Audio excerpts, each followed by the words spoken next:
Alam mo yung pakiramdam na parang lagi kang naghahanap ng signs? Yung tipong binabasa mo ang bawat mensahe niya, iniisip mo kung ano ang ibig sabihin ng bawat emoji, ng bawat haha, ng bawat scene na walang reply. Alam mo yung gabi na hindi ka makatulog kasi iniisip mo, mahal ba talaga niya ako o sanay lang siya sa akin?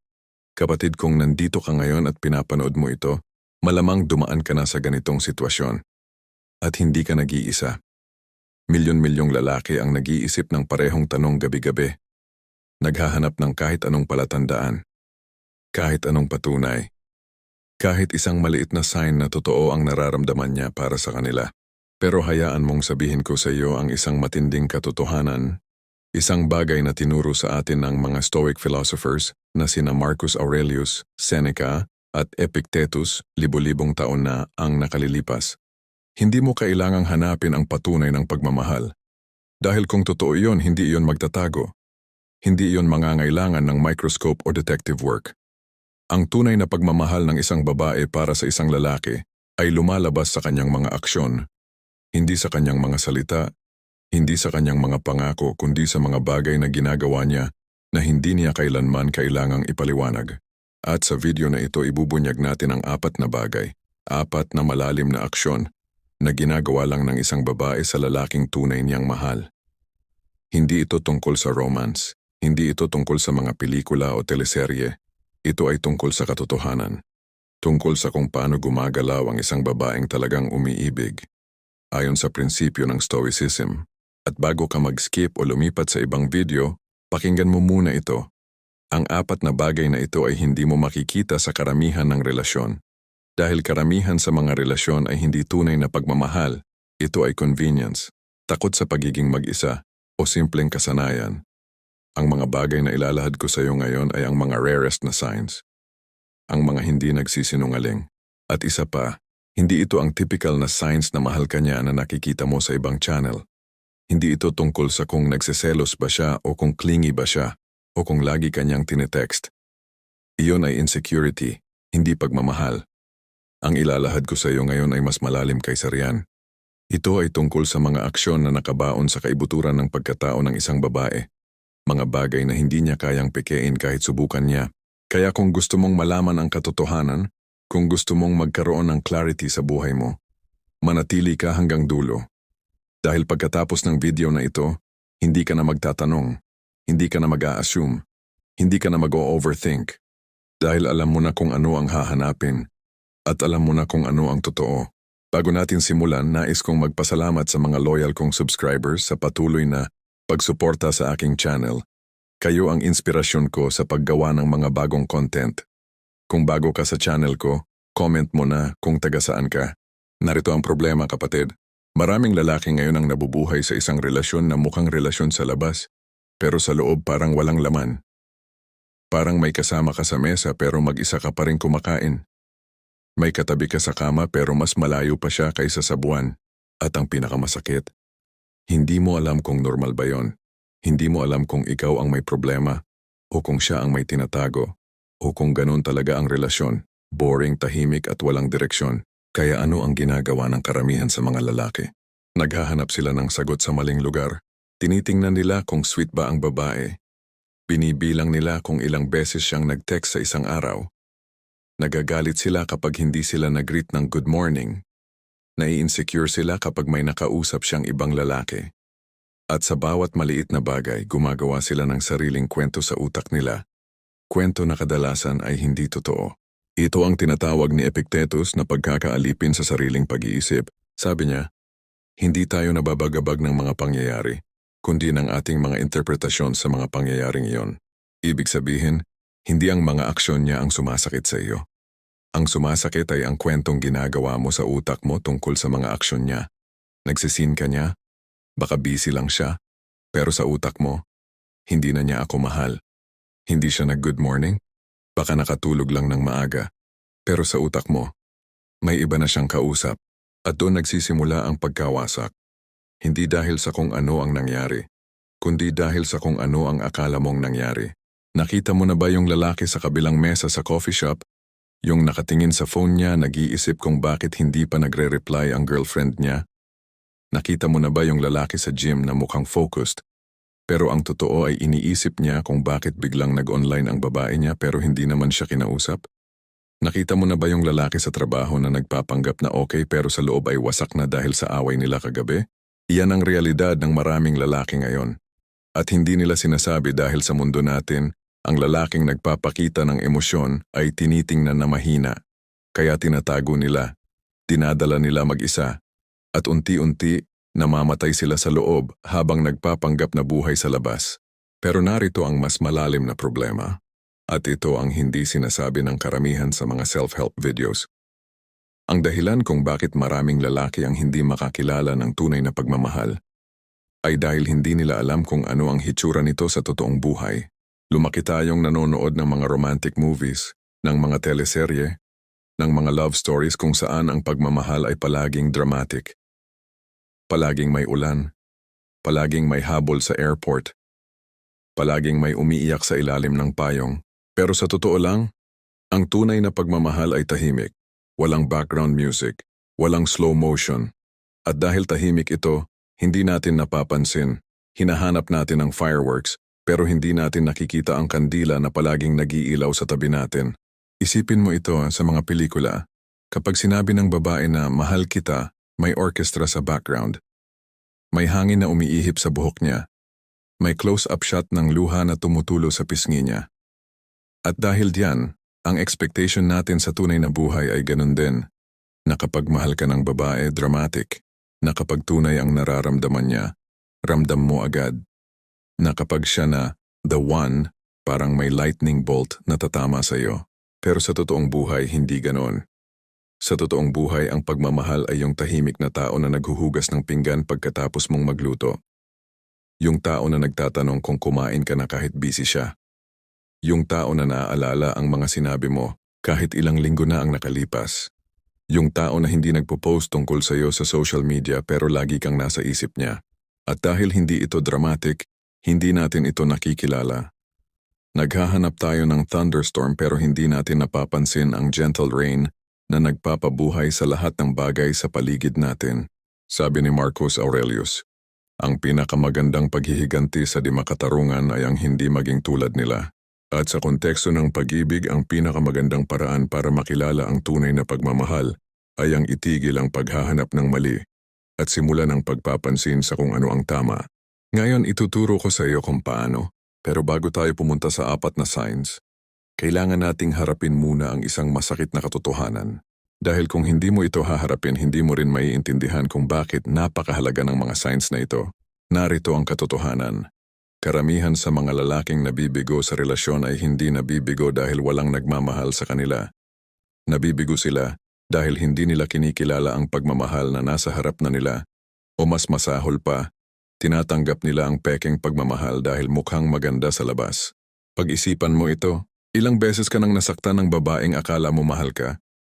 Ilang beses ka nang nag-invest ng oras, pera, emosyon sa isang taong mula sa simula pa lang ay nagpapakita na ng red flags? Ilang beses mo nang sinabi sa sarili mo, magbabago din siya, o ganito lang talaga siya, o baka stressed lang siya, at habang sinasabi mo yon sa sarili mo, alam mo na sa loob-loob mo ang sagot, pero ayaw mong harapin dahil masakit, dahil ang katotohanan ay hindi palaging komportable, sabi ni Seneca. Ang pinakamalaking pagkakamali ay ang ipagsawalang bahala ang katotohanan dahil lang sa hindi ito ang gusto mong marinig. At ito ang ginagawa ng maraming lalaki. Nagbubulag-bulagan sila. Pinipili nilang manatili sa isang relasyong walang substansya dahil takot sila sa pagiging mag-isa. Pinipili nilang paniwalaan ang mga salita kahit salungat ang mga aksyon. Pinipili nilang maging komportable kaysa maging malaya. Pero hayaan mong sabihin ko sa iyo, ang pagiging mag-isa ng may dignidad ay mas maganda kaysa sa pagiging may kasama pero patay ang diwa. Pag-isipan mo ito ng mabuti. Ano ba talaga ang mas nakakatakot? Ang maging mag-isa o ang maging kasama ng taong nagpaparamdam sa iyong mag-isa ka? Maraming lalaki ang pumipili ng pangalawa. Tinitiisin ang relasyong walang init. Tinitiisin ang babae na parang roommate na lang ang turing sa kanya. Tinitiisin ang gabi-gabi na walang usapan, walang koneksyon, walang kamusta ang araw mo, na sincere. At bakit? Dahil takot sila sa empty side ng kama. Takot sila sa katahimikan ng apartment na walang ibang tao. Pero kapatid, ang katahimikan ay hindi kaaway. Ang katahimikan ay espasyo. Espasyo para makilala mo ang sarili mo. Espasyo para maitanong mo sa sarili mo kung ano talaga ang gusto mo sa buhay. Espasyo para maging handa ka kapag dumating na ang taong talagang para sa iyo. Sabi ni Marcus Aurelius, ang tao na gumagawa ng maling bagay ay gumagawa rin ng mali sa sarili niya. At ang pagsisettle sa relasyong hindi ka naman minamahal ng tunay, iyon ay paggawa ng mali sa sarili mo. Iyon ay pagsasabi sa sarili mo na hindi ka deserve ng mas maganda. At kasinungalingan iyon. At narito ang pinakamasakit sa lahat. Habang ikaw ay nagsisettle sa isang relasyong hindi ka naman talaga minamahal, may isang babae na sa ibang dako ng mundo, o baka sa parehong lungsod mo, na handang ibigay sa iyo ang uri ng pagmamahal na deserve mo. Pero hindi mo siya makikita dahil puno na ang pwesto. Puno na ng taong hindi naman karapat-dapat doon. Kaya kapatid, oras na para maging matapang. Oras na para harapin ang katotohanan. At oras na para matutunan kung ano talaga ang tunay na pagmamahal. Hindi ang pelikula version, kundi ang totoong buhay version. At nagsisimula iyon sa pag-unawa sa 4 na bagay na ginagawa lang ng babae sa lalaking tunay niyang mahal. Pero bago ko ibigay sa iyo ang 4 na ito, gusto kong maging honest sa iyo. Ang 4 na sign na ito ay hindi para sa lahat. Hindi ito para sa lalaking ayaw magbago.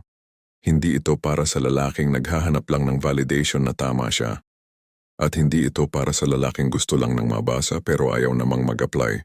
Ang 4 na sign na ito ay para sa lalaking handang harapin ang katotohanan. Kahit masakit, kahit mahirap, kahit i-question ito ang lahat ng akala niyang alam niya tungkol sa pagmamahal. Kung iyon ang lalaki ka, tara na, simulan natin.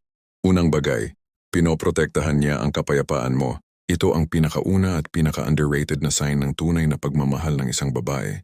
Kapag mahal ka ng isang babae, tunay na mahal, hindi siya ang dahilan ng gulo sa buhay mo. Hindi siya ang dahilan kung bakit hindi ka makatulog sa gabi dahil sa away. Hindi siya ang pinagmulan ng stress, anxiety, at sama ng loob. Sa halip, siya ang kapayapaan mo. Siya ang dahilan kung bakit kahit gaano kahirap ang araw mo sa trabaho, sa negosyo, sa mundo, pagdating mo sa kanya, parang bumababa ang bigat sa balikat mo.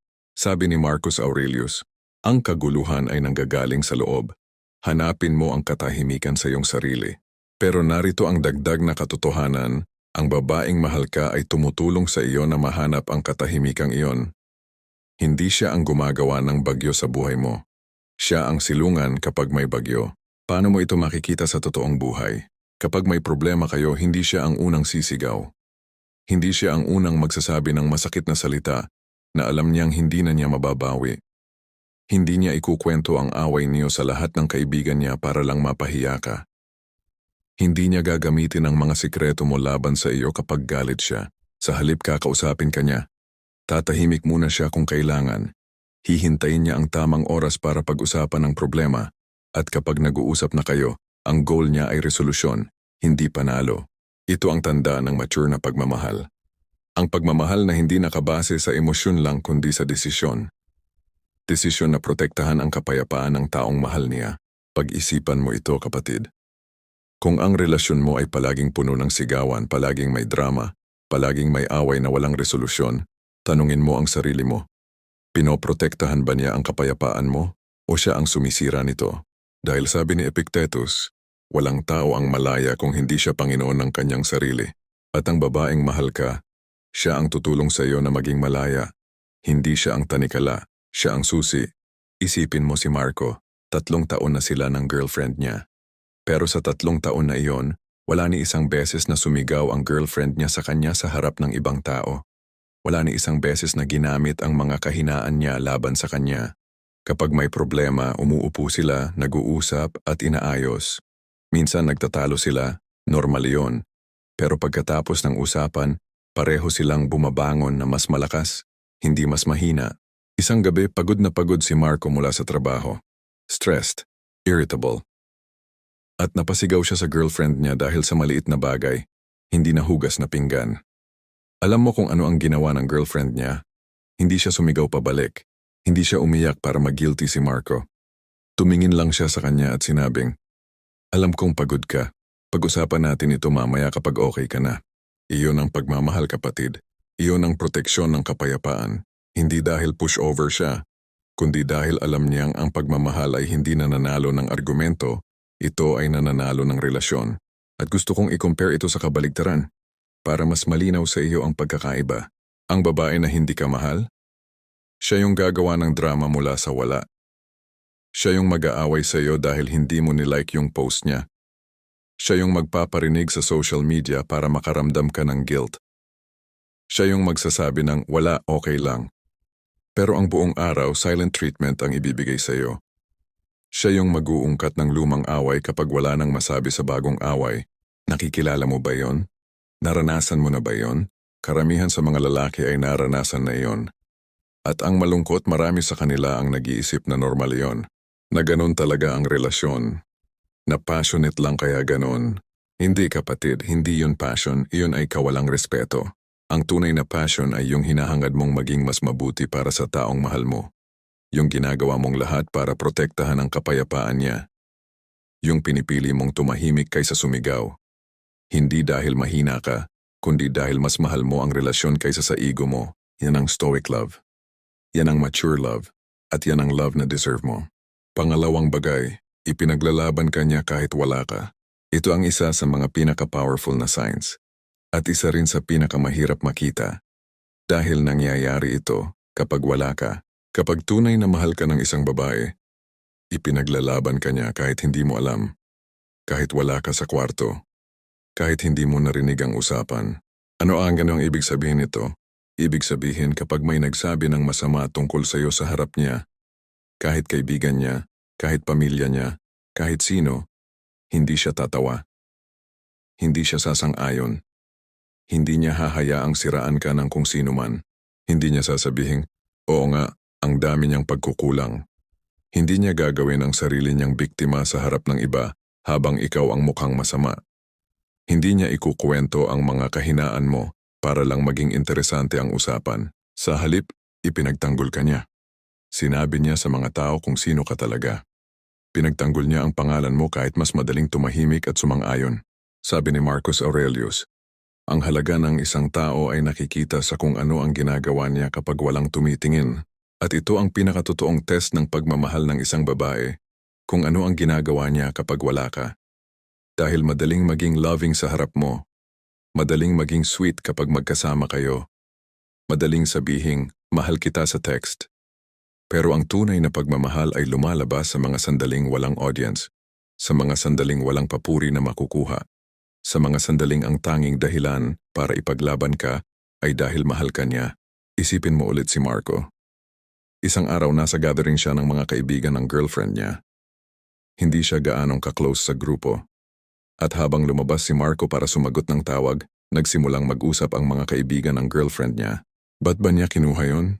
Di ba hindi naman ganun kagwapo? Wala naman yatang magandang trabaho, ano? At alam mo kung ano ang ginawa ng girlfriend niya? Tumindig siya. Si Marco ang pinakarespetadong tao na nakilala ko, sabi niya. At hindi ko kailangan ng opinyon niyo tungkol sa relasyon ko. Hindi niya alam na narinig pala ni Marco habang pabalik na siya sa kwarto. At nang marinig niya yon, naintindihan niya, hindi lang sa utak kundi sa puso, na ang babaeng ito ay tunay na nagmamahal sa kanya. Dahil kapatid, madaling mahalin ang isang tao kapag maganda ang lahat. Pero ang tunay na pagmamahal ay ipinaglalaban ka kapag mahirap na ang lahat. Sabi ni Seneca, ang tunay na kaibigan ay malalaman mo sa panahon ng kagipitan, hindi sa panahon ng kasaganaan. At ang tunay na pagmamahal, pareho lang. Makikita mo ang katotohanan hindi sa matatamis na sandali kundi sa mahihirap na sandali. Kaya tanungin mo ang sarili mo. Kung may nagsalita ng masama tungkol sa iyo ngayon, sa likod mo, ano kaya ang gagawin niya? Ipagtanggol ka ba niya? O sasang-ayon siya para hindi siya ma-awkward? Ang sagot sa tanong na iyon ay sasabihin sa iyo ng lahat ng kailangan mong malaman. At isa pang bagay, ang babaeng ipinaglalaban ka ay hindi lang sa malaking moments. Ito ay pati sa maliliit na bagay. Kapag may nagsabi na, bakit ka pa nagstay sa kanya? Ang sagot niya ay hindi pagdududa. Ang sagot niya ay conviction. Dahil kilala ko siya at alam ko kung gaano siya kaganda sa loob. Hindi niya kailangang i-defend ka sa social media. Hindi niya kailangang mag-post ng mahabang essay tungkol sa kung gaano kakagaling. Ang depensa niya ay tahimik pero malalim. Nakabaon sa kung paano niya pinipili ang salita niya kapag pinag-uusapan ka ng iba. At kapatid, kung ang babae sa buhay mo ngayon ay ang unang sasang-ayon kapag may nang insulto sa iyo, kung siya ang pinaka-vocal na critic mo sa harap ng ibang tao, hindi iyon pagmamahal. Iyon ay betrayal sa pinakamahina mong sandali. Dahil sabi ni Marcus Aurelius, huwag mong sayangin ang natitirang bahagi ng buhay mo sa pag-iisip tungkol sa iba, maliban na lang kung ito ay para sa kabutihan ng lahat. At ang babaeng mahal ka, kapag iniisip ka niya sa harap ng iba, palaging para sa kabutihan mo. Palaging para iangat ka, hindi para ibagsak. Pangatlong bagay, sinasakripisyo niya ang comfort niya para sa iyo. Narito ang isa pang malalim na katotohanan na tinuro ng Stoicism. Ang tunay na pagmamahal ay hindi komportable. Hindi ito palaging magaan. Hindi ito palaging masaya. Minsan, ang pagmamahal ay sakripisyo. At ang babaeng tunay na nagmamahal sa iyo ay handang magsakripisyo. Hindi dahil obligado siya, kundi dahil ikaw ang pinili niya. Ano ang ibig sabihin ng sakripisyo sa konteksto ng relasyon? Hindi ito palaging malaki. Hindi ito palaging dramatic. Minsan ang sakripisyo ay tahimik. Ito yung babae na gigising ng maaga para ipagluto ka kahit pagod siya. Yung babae na papayag na hindi bumili ng gusto niya para matulungan ka sa gastusin. Yung babae na hihintayin ka kahit gaano katagal bago ka makabalik mula sa trabaho abroad. Yung babae na pipiliing manatili kahit mahirap na, dahil alam niya na ang relasyon ay hindi palaging maganda, pero ang pagpili na manatili ay ang pinakamagandang bagay na magagawa niya. Sabi ni Epictetus, hindi ang mga pangyayari ang bumubuo sa isang tao kundi ang kanyang tugon sa mga pangyayaring iyon. At ang tugon ng babaeng mahal ka, sa kahirapan, sa pagsubok, sa hirap ng buhay, ay ang manatili. Ang piliin ka, araw-araw, kahit mahirap, kahit masakit. Kahit may mas madaling option, ito ang pinagkaiba ng tunay na pagmamahal sa convenience. Ang convenience ay nandoon lang habang komportable. Pag nawala ang komporto, nawala na rin ang tao. Pero ang pagmamahal ay nandoon pa rin kahit wala ng komporto. At gusto kong maging malinaw dito. Dahil maraming lalaki ang nalilito sa dalawang ito. Ang convenience love ay ganito ang hitsura. Nandoon siya kapag okay ang lahat.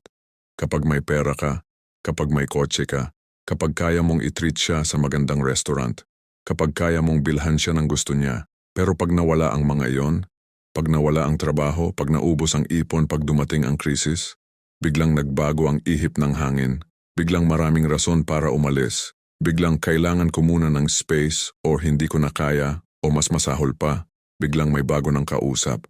Ang tunay na pagmamahal ay ibang-iba. Ang tunay na pagmamahal ay mas lumalim kapag mas humihirap. Parang punong kahoy, kapag dumating ang bagyo, hindi bumubunot ang ugat. Mas humihigpit ang kapit sa lupa, mas tumitibay.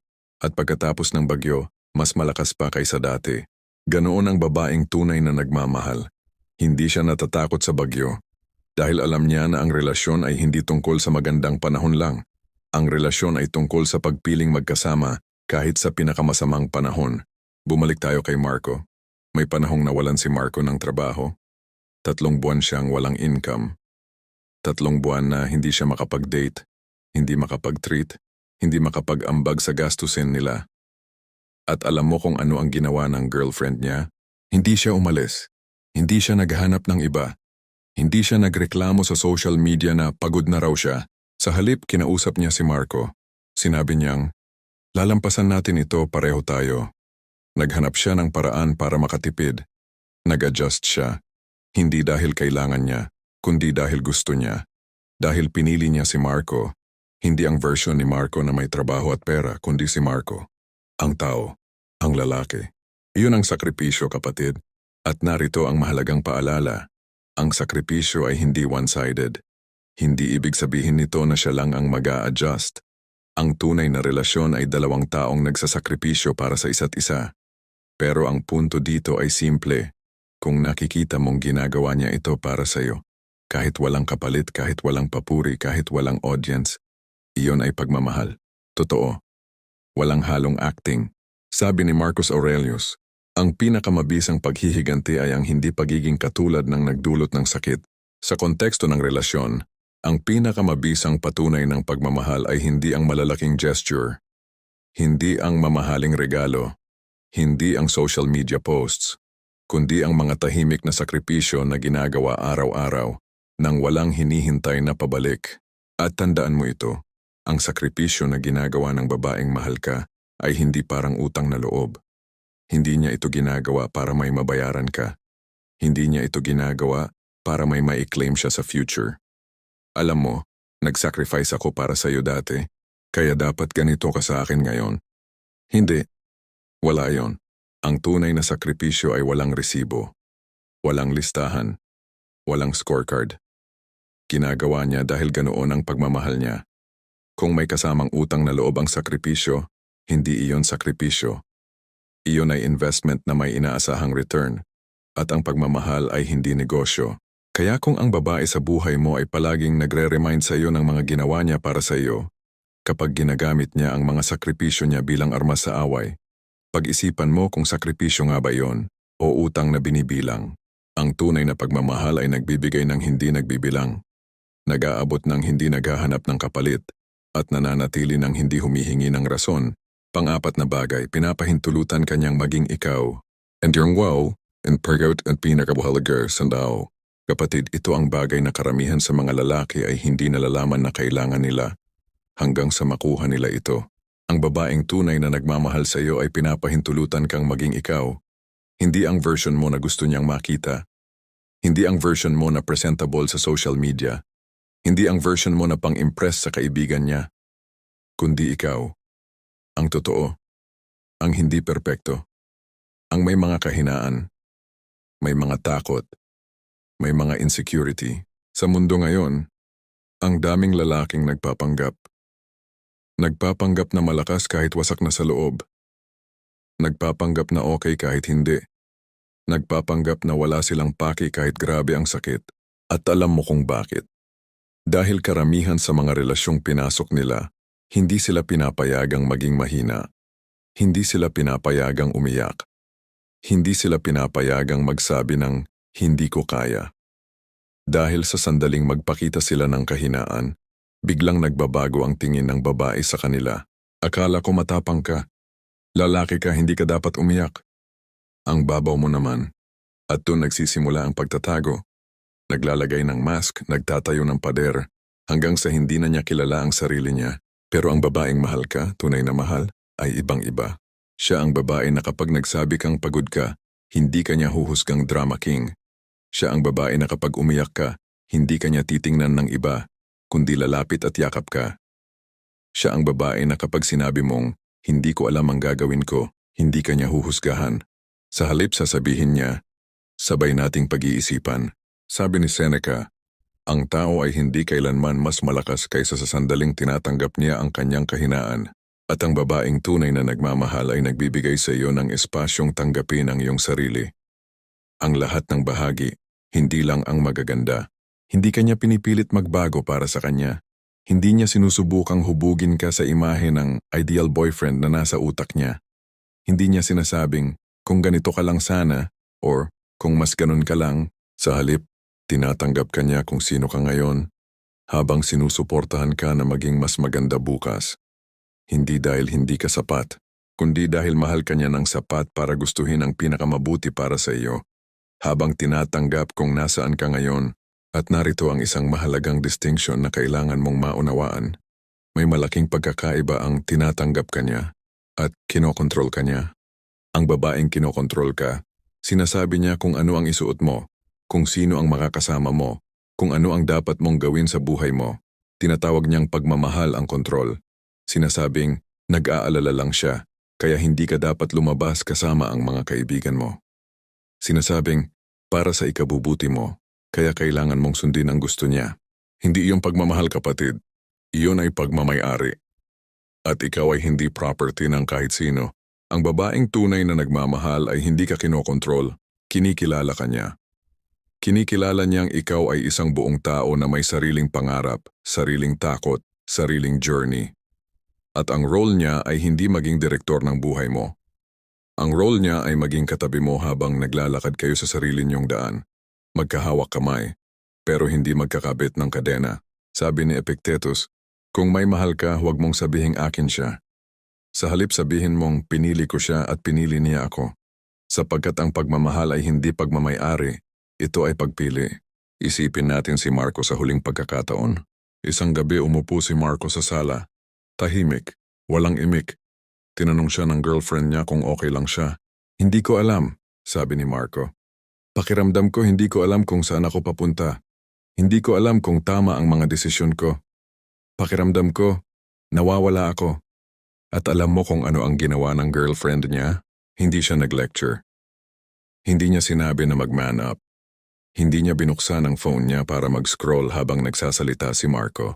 Umupo siya sa tabi niya, hinawakan ang kamay niya, at sinabing, hindi mo kailangang malaman lahat ngayon. Nandito lang ako. Iyon lang. Walang drama. Walang malaking speech. Walang advice na hindi naman hinihingi. Presensya lang. Acceptance. At sa sandaling iyon, naramdaman ni Marco ang isang bagay na matagal na niyang hinahanap, na okay lang maging siya. Na hindi niya kailangang maging perpekto para maging karapat-dapat sa pagmamahal. Sabi ni Marcus Aurelius, ang kasiyahan ng iyong buhay ay nakasalalay sa kalidad ng iyong mga pag-iisip, at ang babaeng nagmamahal sa iyo, siya ang nagbibigay sa iyo ng kapayapaang isipin na, sapat na ako, hindi perpekto pero sapat. At narito ang isang bagay na madalas hindi na pag-uusapan. Ang babaeng pinapayagan kang maging ikaw ay hindi lang nagbibigay ng acceptance. Nagbibigay siya ng lakas ng loob, dahil kapag may isang tao na nakakita ng pinakapangit mong bahagi at nagdesisyon pa ring manatili, biglang hindi na nakakatakot ang mundo. Biglang hindi na kasing bigat ang mga problema. Dahil alam mo, kahit ano pa ang mangyari, may isang tao na nakakaintindi sa iyo. May isang tao na hindi magbabago ang tingin sa iyo kahit magbago ang lahat. At iyon kapatid ang pinakamatinding form ng pagmamahal. Hindi yung nagbigay ng bulaklak, hindi yung nagpapakita sa social media, kundi yung tahimik na nagsabing, kilala kita, ang totoo, at pinipili pa rin kita. Kung naranasan mo na ito, alam mo na kung bakit hindi ito matatawaran ng kahit anong bagay sa mundo. At kung hindi mo pa naranasan, huwag mong tanggapin ang mas mababa. Dahil ang Stoic ay hindi nagsisettle. Ang Stoic ay naghihintay ng may dignidad, at ang dignidad ay ang pinakamalakas na magnet para sa tunay na pagmamahal. Kaya narito na ang buong larawan kapatid. Dumaan tayo sa isang malalim na paglalakbay ngayong araw na ito. At kung nandito ka pa, ibig sabihin seryoso ka. Ibig sabihin ready ka nang harapin ang katotohanan. Ang 4 na bagay na ginagawa lang ng babae sa lalaking tunay niyang mahal. Una, pinoprotektahan niya ang kapayapaan mo. Hindi siya ang storm, siya ang shelter. Pangalawa, ipinaglalaban ka niya kahit wala ka. Kahit walang tumitingin, kahit walang makikinig. Itinataguyod niya ang pangalan mo at ang dignidad mo. Pangatlo, sinasakripisyo niya ang komporto niya para sa iyo. Hindi dahil obligasyon, kundi dahil pagpili. Araw-araw na pagpili na manatili. Pang-4, pinapahintulutan kanyang maging ikaw. Ang totoo, ang mahina, ang hindi perpekto. At minamahal ka pa rin niya. Ngayon may isang tanong na gusto kong iwan sa iyo. At gusto kong pag-isipan mo ito ng mabuti. Kung tatanungin ka ng babaeng mahal mo, paano mo nalalaman na mahal kita? Ano ang isasagot mo? Huwag mong sabihing dahil sinasabi ko sa iyo. Huwag mong sabihing dahil binibigyan kita ng regalo. Huwag mong sabihing dahil lagi akong nandito. Sa halip tanungin mo ang sarili mo. Pinoprotektahan ko ba ang kapayapaan niya? Ipinaglalaban ko ba siya kahit wala siya? Handang magsakripisyo ako para sa kanya? At pinapayagan ko ba siyang maging totoo sa harap ko?